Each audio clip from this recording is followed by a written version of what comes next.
Can't get no satisfaction getting over those gates. Sorry, that was a bit naff. Let's continue. Good afternoon, everybody. It's Sinead standing here overlooking the River Thames. Today, I'm on the Chelsea embankment. I'm running parallel to the street I want to show you and guide you through today. One of many, many more streets I want to take you through in London to show you some of the most magnificent mansions and elegant mansions of the rich and famous. So these homes originally would have been right on the River Thames, still affording them amazing panoramic views. This is some of the most exclusive real estate in London. And that's the reason that it has attracted so many rock stars, writers, authors, poets, actors, editors, statesmen, royal family members. In fact, number 19 to number 26 on this beautiful street of stunning Victorian, Georgian and Edwardian houses, between 19 and 26, the numbers, and I'll show you that very shortly, was once King Henry VIII's manor house, which he at one time shared with Anne Boleyn. But welcome to the star-studded celebrity route of Cheyne Walk, SW3 in the Royal Borough of Kensington and Chelsea.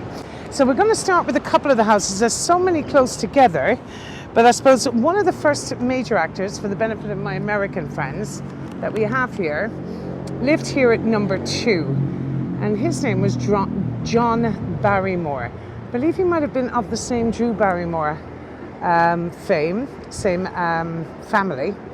Number 3, ladies and gentlemen, was the home of one of the most famous rock stars in the world. It was the former home of one of the Rolling Stones, Keith Richards, ladies and gents.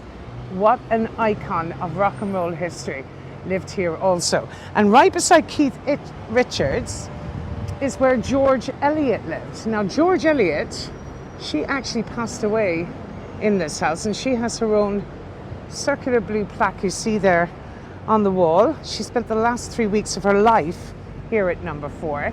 But also, for the benefit of my American customers, it was also purchased in 2015 by Michael Bloomberg, the former mayor of New York City.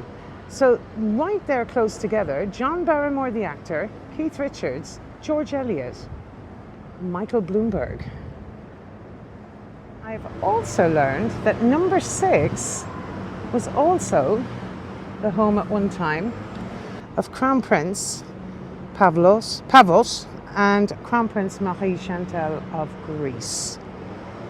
Now, a little further down, maybe 4 doors down, you'll see one of the famous prime ministers in this country lived, and that was David Lloyd George. He lived at number 10. The one with the bush there, the beautiful tree there, was at one time the home, right directly behind the tree, of David Lloyd George. So Keith Richards lives on the street, but I'll also show you the former home of Mick Jagger and Mariana Faithfull, who had a property down here. That's coming up in just a moment. Now, our next one is 6 doors down, and this is quite relevant to our walk that we took in Highgate Cemetery. Now, of course, George Eliot buried in Highgate Cemetery, but so was the wife of Dante Gabrielle Rossetti, and she had died of laudanum poisoning, effectively today known as an opium overdose. She herself, there's a rather grim story of him burying his poetry alongside her when she died, and he went into bankruptcy as a result not long after, and he was advised to dig up her grave to retrieve the poetry. And when they did so, her hair had continued to grow and it had entwined in amongst the pages of some of his poems that he wanted to republish. I believe they soaked them in bleach of some sort. A very bizarre, depressing story. He was very reluctant to dig up her grave for a very long time. However, eventually he had no choice. It's also said he was quite the zoologist, or had his own menagerie inside this house, and had received several complaints of the noise of the peacocks he randomly kept in the back of his house. So no doubt the death of his wife had a terrible impact on him, but there was also talk of him having, I believe, monkeys and lions in there as well. Well, that's a bit of hearsay. So that would have been home of the amazing Dante Gabriel Rossetti. And that is number 16 here at Cheyne Walk. So this is number 19, directly here behind the tree. This with the white shuttered windows. And 19 through to 26. You see the very end house at the end of the street here? This was King Henry VIII's manor house, demolished in 1760. So we're going to see a few more along here. 22 is quite fascinating. That's 20, 21 and 22. Because number 22 was rented. Oh, here it is, that beautiful home, the gorgeous tree. It was rented at one time by Dame Elizabeth Taylor. So apparently she rented this beautiful home during her Broadway stint here when she was acting in the West End in the Broadway play, The Little Foxes. So now here at number 23 is the famous footballer Sol Campbell's home. He'd spent 20 years as a player in the English Premier League. He was 11 years as an English international. He took up the role as a football manager for a period of time then as well. He played with Tottenham Hotspur for years. And that's 23. Now this is number 27. Now this corner house here, this was former home of Bram Stoker as well, ladies and gents. He did live in here for a period of time. He was, of course, the theatre manager of the Lyceum Theatre. And how we all know him, most famously for the author of Dracula. Actually, I'm going to take a little detour and we're going to walk up Oakley Street. And I will come straight back onto Cheyne Walk shortly. This is my first time being here on Oakley Street at number 43. Was the home of Bob Marley, ladies and gents, who, after an attempted assassination on his life during a concert in Jamaica, he moved here to London for a period of time, and he had many famous concerts in London and a huge following. He became part of the London scene. He lived here in 1977 in the Lyceum Theatre, if memory serves me correctly. Bob Marley and the Legends Live was recorded inside there, just tying us back into Bram Stoker and the Lyceum Theatre and Tavern as well. This is the home of Bob Marley, legendary prophet, poet, artist and reggae aficionado. Right, let's get back onto Cheyne Walk.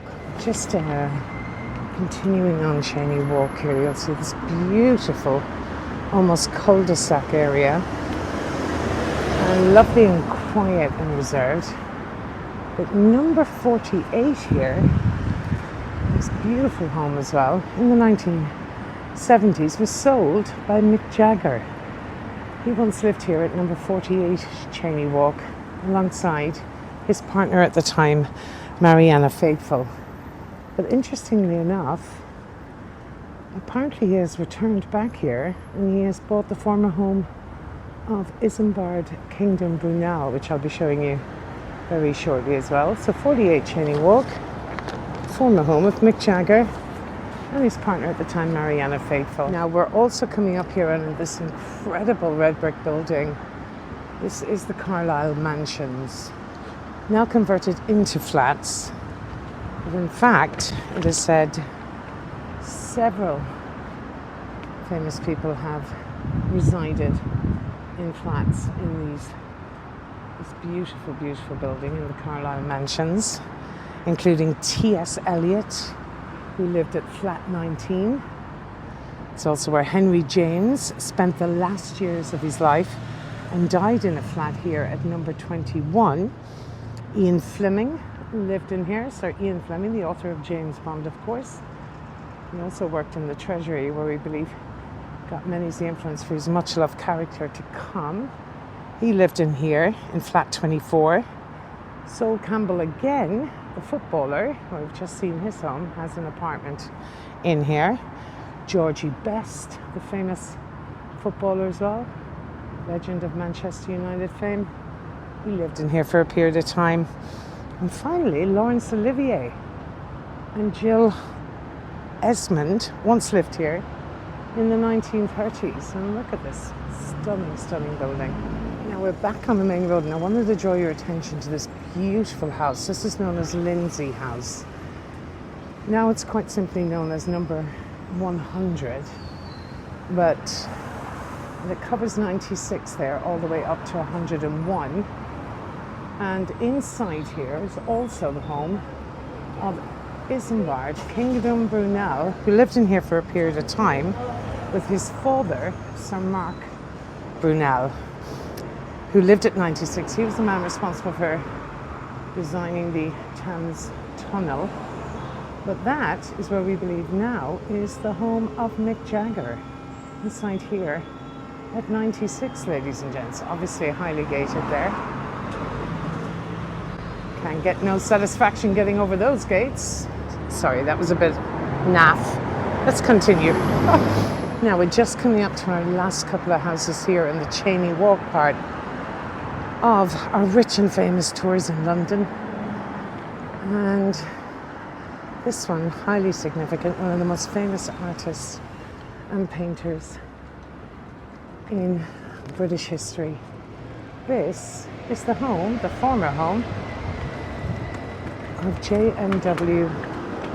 Turner. And also, I believe, the home, or one of many homes, of Ronnie Wood, ladies and gents. So, rock stars and artists all on the one street. Beautiful little property here.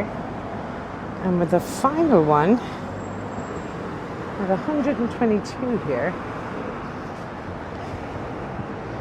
is where George Melly once lived. And we have to turn the corner here, just off 122, situated right here. Would have been the former home at one time of George Melly, famous jazz musician, and also for a period of time Sir Ian Fleming. So that's section 1 of our Celebrity Homes Part 2, London's rich and famous, right here, sunning out on the very windy, bit chilly Chelsea Embankment. So the next stop on our whirlwind tour of celebrity homes in London takes us to the stunning northeastern corner of Hampstead Heath. We are in the beautiful village of Highgate. Right, so we're basically up just around the corner from Highgate Village, and this gorgeous atmosphere in the area. It's not difficult to imagine how peaceful and quiet it is here, and why it's become a famous home to many a celebrity over the years. And these beautiful 18th century Georgian terrace houses have seen some of the most famous people, celebrities in our lifetime, live inside in these homes. Now, number 1 here was the actress Gladys Cooper. She once lived inside in this house. And number 2, they're kind of semi-detached to each other there. Number 2, the Grove, was where Yehudi Menuhin, the famous violinist, lived, but also was a former home of Sting and Trudy Styler. That's number 1 and number 2. Now, it's a little difficult to get a really good view, but number 1 and number 2, that's a bit better there. It's pretty special. And that's the entrance there to the former home of Sting and Trudy Styler. Now, I need to give a disclaimer. A lot of these homes have been sold by these celebrities, but these were the former homes, and some of them the present homes of the celebrities you recognize in this video to this day. Now, number 3, and they actually have a plaque to him, was the home right here, this beautiful house, former home of Samuel Taylor Coleridge, and you'll see here, and J.B. Priestley. Samuel Taylor Coleridge, of course, the famous English poet and critic, and the novelist and playwright and essayist J.B. Priestley. But in more recent years, this was the home of Kate Moss, ladies and gents. And she's only actually just recently sold it. She made a profit, I believe, of about $4.5 million. But she also lived right next door, and it looks like it's under extensive renovation at the moment, of number 4. Some of you will know this. I'm trying to get you a better view. This beautiful home is the home of Jamie Oliver, who we all know as the Naked Chef, ladies and gents. And actually, if you look up, Liam Gallagher also lives, not in this particular street, but he lives in this area. And apparently, there's a local pub across the road there. He always tells the story that whenever they were leaving here with a few too many drinks on, they used to throw stones at Jamie Oliver's house and scream at him, asking him for a bacon sandwich. I think he was quite funny about it. They're all very closely connected and all good friends in this area. I know it's under renovation, but who knew there was so much money in cooking and being a chef? That's all number 4, folks. But the most famous house on this street is the one we're looking directly at. And of course, under extensive renovation as well. Now, I'm terribly sorry that the view is absolutely obscured, but this was the home of the former frontman of the band Wham, the beloved George Michael here in London. And you'll see his proximity there to Kate Moss. Apparently they were the best of friends, and she occasionally, something about her sneaking into his house at night time to use his pool in the back. And it's very difficult to see, so we will try and bring up, but I did wanted to show you that I was actually here. So it was owned then and sold for 19 million and bought by super fans of George Michael, Stephen Cameron and his wife Claire Harrison. They had said to be huge fans of George Michael, and they purchased the house, I believe, for 19 million. But many of the parties and rock stars would have hung out in here over the years. Now there's one other home that was owned by a very famous celebrity here as well, and that right here, looking for number 9. Number 9, oh yes, there it is. This beautiful home has recently sold again, but this was the home of the famous actor Jude Law. Now, it said Jude Law purchased it in 2010 when he was engaged to his former wife or ex-wife, or the mother of 5 of his children, I believe, Sadie Frost. He purchased this for 8 million, but he recently sold it for 13 million. Now, it seems like as they've all had families, they're all favouring a quieter lifestyle in the countryside. And that was the former home of Jude Law, an incredible actor. Always loved his work, actually. But can you imagine living along this street with the likes in the 90s and the early noughties, the likes of Jude Law, Kate Moss, George Michael, Jamie Oliver. There tends to be a kind of a flip in properties by celebrities. Any of the homes that have been sold along here, from what I can gather on the Grove here, all sold for a profit of about 5 million. Well, that concludes our tour today, ladies and gents. Hope you enjoyed our little sneak preview of 2 of the most exclusive residential streets in London. There's many more where that came from, so stay tuned. Thanks as ever. Please don't forget to like and subscribe. Sinead signing out here from London.